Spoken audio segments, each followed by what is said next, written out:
मित्र हो, आजचा विषय अत्यंत महत्वाचा तर आहे पण इंटरेस्टिंग सुद्धा आहे। कारण आजच्या व्हिडिओमध्ये मी तुम्हाला कोणत्याही आजाराची भीती का बरं वाटते, कुठल्याही आजाराला अजिबात घाबरायचं का बरं नाही, एखादा व्यक्ती कुठल्याही आजाराला घाबरत असताना कुठल्या 8 चुका करतो त्या दुरुस्त कशा करायच्या आणि आजाराची भीती मनामध्ये न बाळगता बिनधास्त कसं जगायचं याबद्दल सविस्तर शास्त्रोक्त माहिती तुम्हाला समजेल अशा भाषेमध्ये सांगणार आहे। विनंती असेल की नेहमीप्रमाणेच हा देखील व्हिडिओ पुढे न पळवता प्रत्येक मुद्दा व्यवस्थित बारकाईने समजून घ्या। अजून एक विनंती असेल, चॅनलवरती नवीन असाल किंवा आजपर्यंत आपलं चॅनल तुम्ही सबस्क्राईबच केलं नसेल तर आता लगेच बाजूचं बेल आयकॉनचं बटन दाबून चॅनल सबस्क्राईब करा, जेणेकरून आरोग्य विषयक अत्यंत महत्त्वपूर्ण, अभ्यासपूर्ण आणि शास्त्रीय व्हिडिओज तुम्हाला सहज पाहता येतील, तेही अगदी मोफत, कारण सबस्क्राईब करायला पैसे लागत नाही। चला तर मी तुमचा जास्त वेळ घेणार नाही।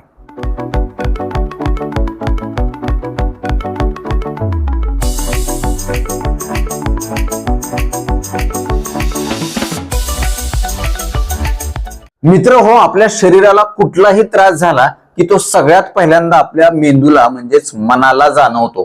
तो त्रास छोटा असो किंवा मोठा असो, आपण त्या अनुषंगाने काही घरगुती उपचार करतो, व्यायाम करतो, योगा करतो, आहारामधले बदल करतो, जीवनशैलीमधले बदल करतो, डॉक्टरांकडे जातो, डॉक्टरांकडून औषध गोळ्या घेतो आणि तो आजार काही दिवसांनी दुरुस्त देखील होतो। पण बरेच लोक असे असतात की त्यांना छोटा जरी शारीरिक त्रास झाला की ते लगेच घाबरतात, एवढे घाबरतात की त्यांच्या मनामध्ये लगेचच येतं की मला कुठला आजार तर झाला नसेल, होणार तर नाही, माझ्या जीवाचं काही बरं वाईट तर होणार नाही, आणि म्हणून ते सतत वेगवेगळ्या डॉक्टरांकडे जातात, भरपूर साऱ्या वेदनाशामक अँटीबायोटिकच्या गोळ्या औषधं घेतात, टॉनिक घेतात, सलाईन लावतात, इंजेक्शन लावून घेतात, पण काही केलं त्यांचा आजार दुरुस्तच होत नाही। अशा वेळेला एक गोष्ट लक्षात ठेवा, त्यांना शारीरिक त्रासापेक्षा किंवा आजारापेक्षा illness anxiety disorder, disease anxiety disorder म्हणजेच आजाराची चिंता ह्या मानसिक आजारानं ग्रासलं असण्याची शक्यता जास्त आहे। हा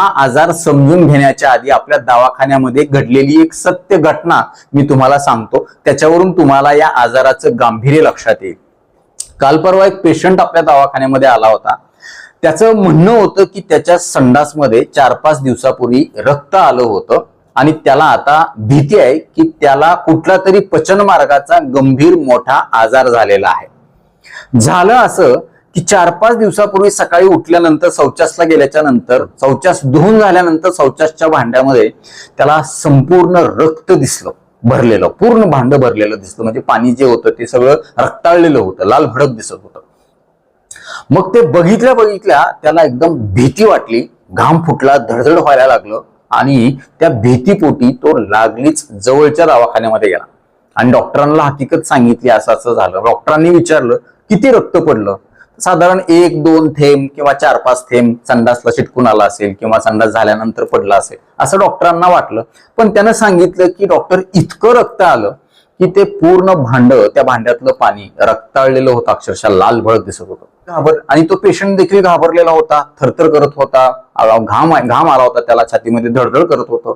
आणि ही मानसिक अवस्था किंवा शारीरिक अवस्था लक्षात घेऊन डॉक्टरांनी त्याला कुठं रेफर केलं, अर्थातच गॅस्ट्रोएंटरोलॉजिस्टकडे रेफर केलं, म्हणजे जे पचन मार्गाचे जे तज्ज्ञ असतात डॉक्टर, त्यांच्याकडे त्यांना रेफर केलं। आणि तो शहरामध्ये जाऊन त्या डॉक्टरांच्या समोर बसला, डॉक्टरांना ती सगळी हकीकत त्यांना सांगितली। मग डॉक्टरांनी त्याला विचारलं, तुझं पोट दुखतंय का? तो म्हणला हो. कळ येते का? कळ मारून संडासला जावं लागतं का? हो. तुला मळमळ झाल्यासारखं वाटतंय का? तर तो म्हणला हो। मग त्या डॉक्टरांनी त्याला विचारलं, काही लाल पदार्थ कुठला खाण्यात आलता का? कुठली औषध गोळी घेतली होती का? तर तो म्हणला तसं काही नाही झालेलं डॉक्टर, मला काहीतरी वेगळं झालंय माझ्याबरोबर, रक्तच होतं ते, हे 100% मी सांगू शकतो। मग डॉक्टरांना वाटलं की तपासणी करून बघू, म्हणून डॉक्टरांनी त्याला कोलोनोस्कोपी म्हणजे संडासच्या जागेतून नळी टाकून दुर्बिणीद्वारे मोठ्या आतड्याची तपासणी करण्याची ही एक टेस्ट असते। आपल्या आतड्याचा जो शेवटचा भाग असतो मोठ्या आतड्याचा, त्याची तपासणी केली जाते। तिथं काही रक्तस्राव होतोय का, अल्सर झालाय का, जखम झाली आहे का, कारण हा फ्रेश रक्तस्राव येण्याची शक्यता त्याच आजारामध्ये असते। तेव्हा मग डॉक्टरांनी त्याची कोलोनोस्कोपी केली। कोलोनोस्कोपी केल्यानंतर लक्षात आलं की त्याला कुठलाच आजार झालेला नाही, आतडी एकदम त्याची व्यवस्थित आहे, चांगली आहे। मग त्याला डॉक्टरांनी खात्री दिली की तुला काहीही झालेलं नाही, कुठल्या तरी कारणानं काहीतरी झालं असणार आहे, औषध उपचार दिले त्याला आणि त्याला घरी पाठवलं। तरी सुद्धा ह्याच्या मनातून काही ती भीती जात नव्हती. त्यानं ते इंटरनेटवरती गुगलवरती सर्च करायला सुरुवात केली. तेव्हा त्याच्या लक्षात आलं की काहीतरी कॅन्सरचा प्रकार असू शकतो. मग त्याच्या मनामधली भीती खूप जास्त वाढली आणि मग ह्या 8 दिवसामध्ये त्यानं आपले व्हिडिओज सुद्धा बघितले आणि व्हिडिओ बघून तो काल परवा आपल्या दवाखान्यात आला आणि त्यानं सगळी हकीकत सांगितली. आता आम्ही होमिओपॅथिक डॉक्टर काय करत असतो की त्या आजाराची सविस्तर हिस्ट्री म्हणजे इतिहास जाणून घेत असतो. साधारण अर्धा पाऊण तास 1 तास सुद्धा आम्हाला लागतो ही सगळी माहिती घ्यायला, गोळा करायला. आणि ही हिस्ट्री घेत असताना आम्ही अजिबात गडबड करत नाही, गोंधळ करत नाही. पेशंटला निवांत कम्फर्ट करून विश्वासात घेऊन ही सगळी माहिती त्याच्याकडून घेत असतो. आणि मग मी सुद्धा त्याला विचारलं की तू ज्या दिवशी रक्त पडलं सकाळी त्याच्या आदल्या दिवशी किंवा रात्री आहारामध्ये नेमकं काय घेतलं होतं हे नीट डोकं शांत ठेवून मला सांग. मग त्यानं विचारलं काहीच नाही, असं काहीच नाही खाल्लेलं होतं, मी रोजचाच आहार घेतला होता, भाजी भाकरी पोळी एवढं सगळं घेतलं होतं. म्हणजे डोक्यामध्ये त्याच्यात तेच विचार होते की बा काहीतरी गडबड आहे, मोठा आजार आहे. बघा भीती माणसाला खाते.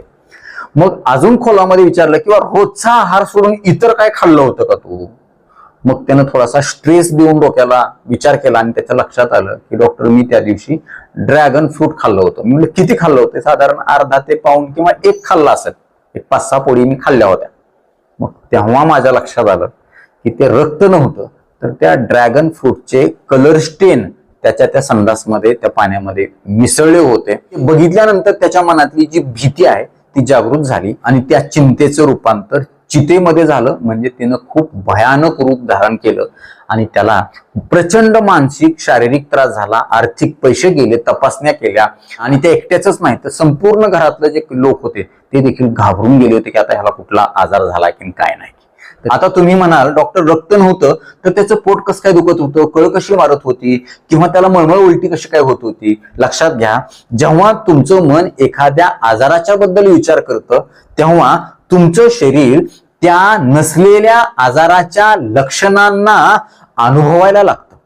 ही चक्र सगळी हितं असतात. तुम्हाला लगेच तसं वाटायला लागतं, अरे हे असं व्हायला लागले, हो व्हायला लागले. वास्तवात ते दुखत नसतं पण मनाचा आजार झालेला असतो आणि तुम्हाला तो जाणवतो आणि तुम्ही ते सांगता आणि तुम्हाला असं वाटतं की मी हे डॉक्टरांना सांगितलं म्हणजे डॉक्टर माझ्याकडे लक्ष देतील, कारण हे आजाराची लक्षणं आहेत. आणि ही सगळी लक्षणं तो घरूनच त्या गुगलवरती या व्हिडिओवरती बघून आलेला असतो आणि तसं तो सांगायचा डॉक्टरांना प्रयत्न करत असतो. तो आजार आपल्या स्वतःवर लादण्याचा तो प्रयत्न करत असतो, जे की अत्यंत चुकीचं आहे. तर हा एक मानसिक आजार आहे, त्याला आपण इलनेस अँझायटी डिसऑर्डर असं म्हणतो. आता हा आजार झाल्यानंतर अशा 8 कुठल्या चुका तो व्यक्ती करतो हे आपण समजून घेतलं पाहिजे. ह्या चुका दुरुस्त करणं अत्यंत गरजेचं आहे. सगळ्यात पहिली आणि महत्वाची चूक आहे ती म्हणजे सतत मनामध्ये कुठल्याही आजाराच्या बद्दल भीती बाळगून राहणं. मला हा आजार होईल का, झाला तर नसेल ना, ही जी भीती आहे ह्या भीतीमध्येच तो व्यक्ती सतत उदास राहतो, सतत चिंतेमध्ये काळजीमध्ये असतो. रोजच्या दैनंदिन आयुष्याचा कसलाही आनंद तो घेऊ शकत नाही. दुसरी वाईट सवय लागलेली असते ती म्हणजे मोबाईलवरती, इंटरनेटवरती, गुगल किंवा युट्यूब वरती सतत कुठल्याही आजाराची माहिती मिळवणं आणि मिळालेल्या माहितीची आपल्या शरीराबरोबर तुलना करणं, कंपॅरिझन करणं आणि ती सगळी माहिती आपल्यावर जबरदस्तीनं लादून घेणं. मला पण असंच होईल, हे बरोबर आहे. याच्यामुळे काय होतं की तुमचं मन त्या आजाराच्या भीतीमध्ये अजून जास्त गुंतत राहतं. त्यामुळे लक्षात ठेवा, अशा प्रकारची सवय जर तुम्हाला लागली असेल, कुठल्याही आजाराची माहिती गुगलवरती किंवा युट्यूबवरती सर्च करून ती आपल्याला लागू करण्याची सवय लागली असेल तर सगळ्यात पहिलं काम करा की तुमचा मोबाईल तुम्ही बंद करा. अगदी बोलण्यापुरताच मोबाईल मर्यादित ठेवा. कुठलीही माहिती आजाराच्या बद्दल तुम्ही अजिबात सर्च करू नका, पाहू नका किंवा त्याच्याबद्दल विचार अजिबात करू नका. तिसरी वाईट सवय आहे ती म्हणजे पथ्य पाण्याच्या बाबतीमध्ये अतिरेक करणं. म्हणजे कोणी सांगितलं की हे खाऊ नका, ते अजिबातच खात नाही. मग बऱ्याच जणांना विचारतात असं झालंय, कुणी म्हणलं की हे खाऊ नका, ते अजिबातच खात नाही, वर्ज. असं करत करत करत त्यांना खायलाच काय उरत नाही.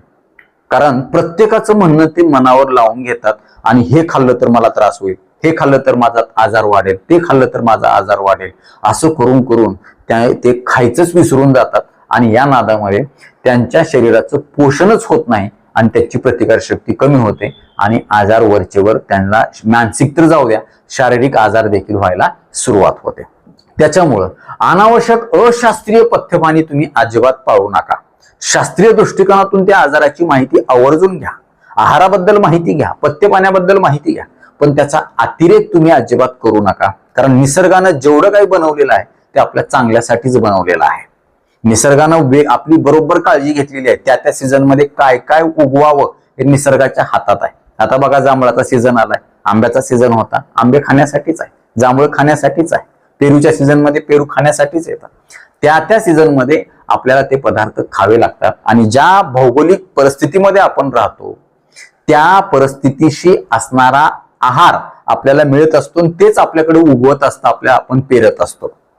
त्याच्यामुळे विशेष पथ्यपाणी करायची गरज नाही. त्यातल्या त्या डॉक्टरांनी सांगितल्याशिवाय कुठलीही पथ्यपाणी तुम्ही अजिबात करू नका, ही गोष्ट लक्षात घ्या. चौथी वाईट सवय आहे की आपल्या शरीराकडे विनाकारण अति जास्त प्रमाणामध्ये लक्ष देणं. कुठल्याही शरीराच्या ज्या स्वाभाविक क्रिया असतात, घाम येणं असेल, श्वास असेल, नाडीचा ठोका असेल, याच्याकडे ते अतिरिक्त जास्त लक्ष देतात विनाकारण. लगेचच म्हणतात की मला श्वास लागायल्यासारखं वाटायला लागलंय, दम लागायल्यासारखं वाटायला लागलंय. लगेच थोड्या वेळाने म्हणतात मला छातीमध्ये धडधड झाल्यासारखं. सगळं लक्ष त्यांचं छातीच्या धडधडीकडेच आहे. कधीतरी मग ते नख बघतात, नखामध्ये अरे हे नखामध्ये लाल काय दिसायला, हे पांढरं काय दिसायला लागले, ही रेषच कशी आली. कधी जीभ बघतात, जिभेवरती हे काय झाले, पांढरा थरच आला. कधी तोंडामध्ये बघतात आ करून, मध्ये काहीतरी लाल झाला असेल, इथं काहीतरी मग कॅन्सरचे गाठ आले असेल का, चट्टा आला असेल का, असे विचार त्यांच्या मनामध्ये यायला लागतात. आणि सतत ते बेचैन असतात, सतत त्याचाच विचार करत, आता मग मला काहीतरी मोठा आजार होते काय, ऑपरेशन करावं लागतं काय, आता माझ्या जीवाचं काही खरं नाही. ही वाईट सवय तुम्ही आजच बंद करा. शरीर निसर्गानं दिलेलं आहे, निसर्गाच्या हातात आहे. आपल्या हातात फक्त काळजी घेणं आहे. काळजी करायची गरज आपल्याला नाही. सगळं त्याच्यावर सोडून द्या, सोपवून द्या. फक्त एवढं लक्षात ठेवा, चांगलं खावा, चांगलं प्या, चांगलं राहा, चांगला विचार करा, कुठलं व्यसन करू नका. हे आपल्या हातात 100% आहे. मग बाकी सगळी काळजी निसर्ग, ईश्वर घेत असतो, याच्यावर विश्वास ठेवा. आणि जर तुम्हाला सतत तुमच्या शरीराकडे लक्ष जात असेल तर तुम्ही आजूबाजूच्या दुनियेकडे लक्ष द्या. आजूबाजूचा भोवताल जो आहे तुमचा त्याच्यामध्ये लक्ष घाला. कामामध्ये व्यस्त राहा, चांगले छंद जोपासा, चांगल्या मित्रांच्या संगतीमध्ये राहा.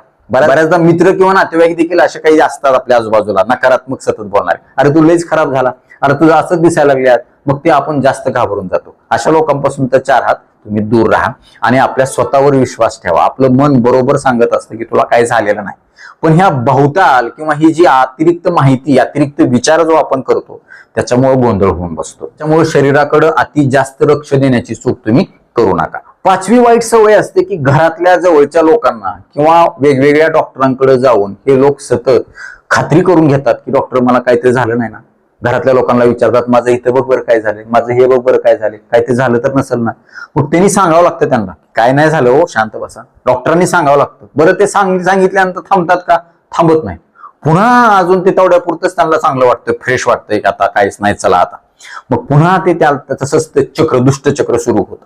हे दुष्टचक्र थांबू शकतं. मुळात लक्षात घ्या, तुम्हाला कुठलाही आजार झालेला नाही. वरवर पाहता, वास्तविक पाहता, तपासण्या सगळ्या तुमच्या नॉर्मल असतात, तरी सुद्धा मनातली भीती जात नाही.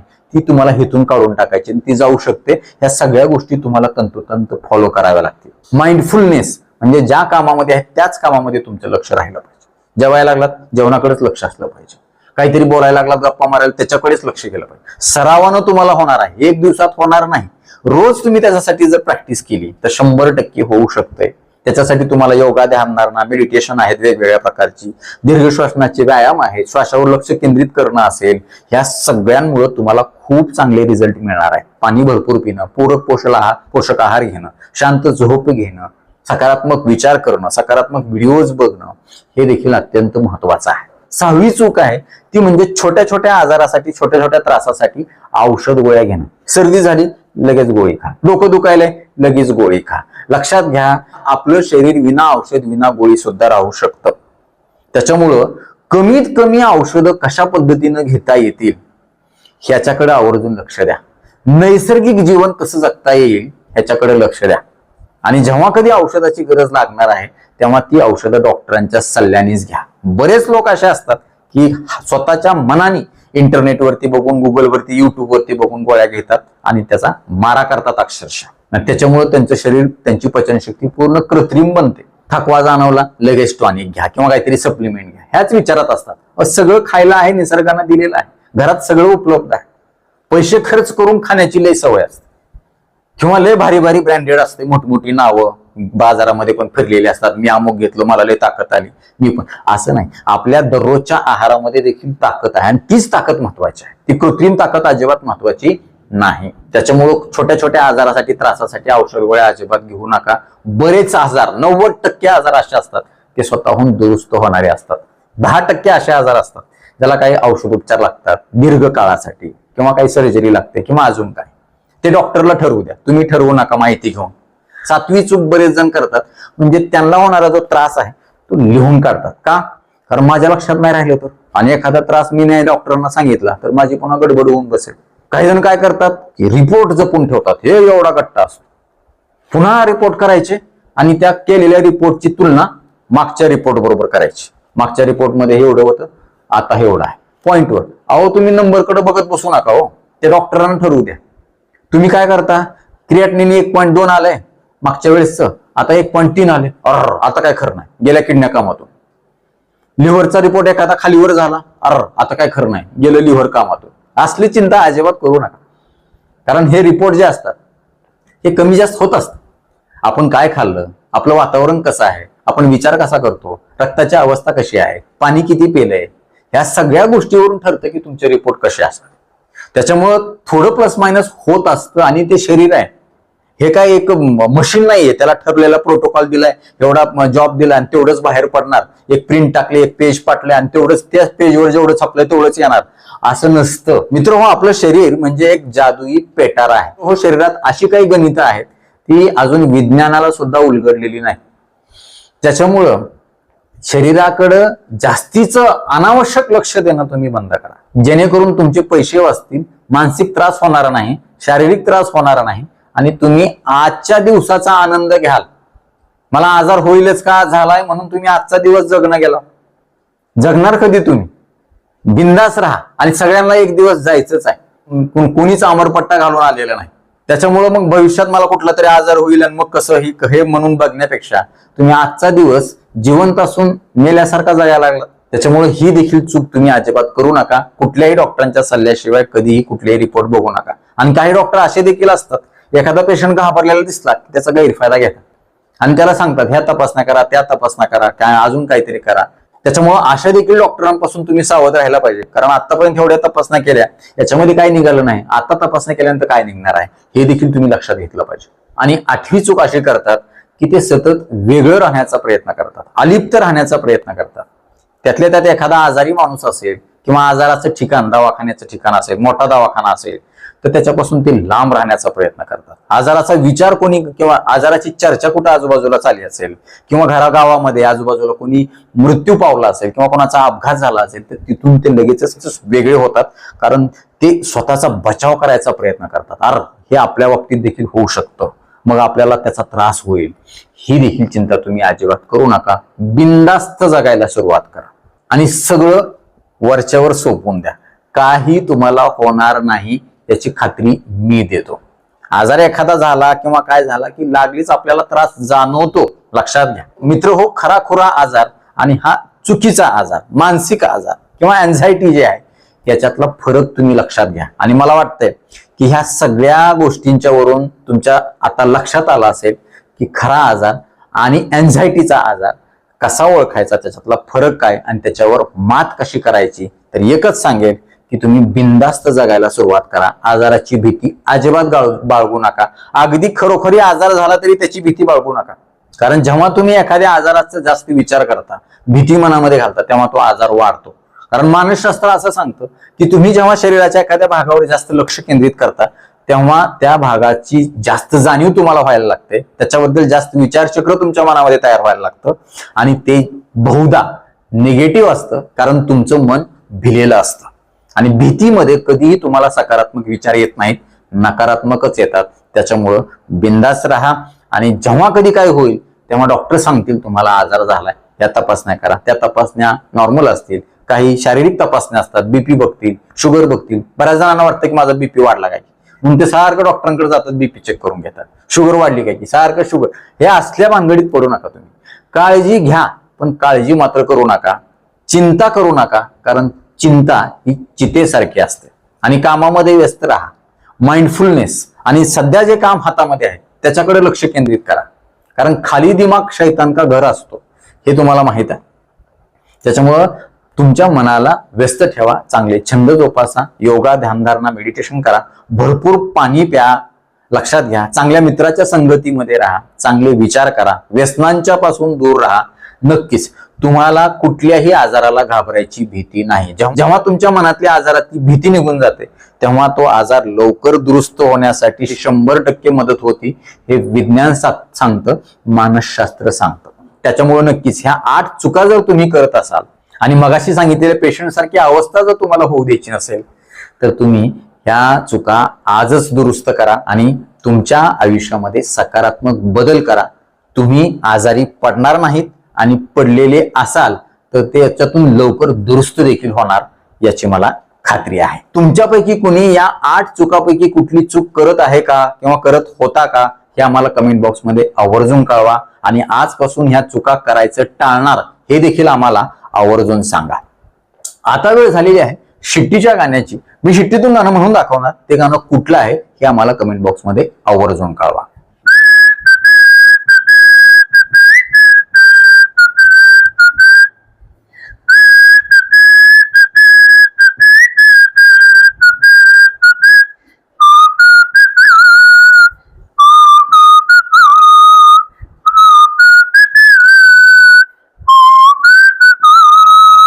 तर नक्कीच मित्रांनो हा व्हिडिओ तुम्हाला उपयुक्त वाटलाच असेल याची मला 100% खात्री आहे. व्हिडिओतली एक जरी गोष्ट तुमच्यासाठी महत्वाची कामाची वाटली असेल तर कृपया लाईकचं बटन न दाबता पुढे जाऊ नका.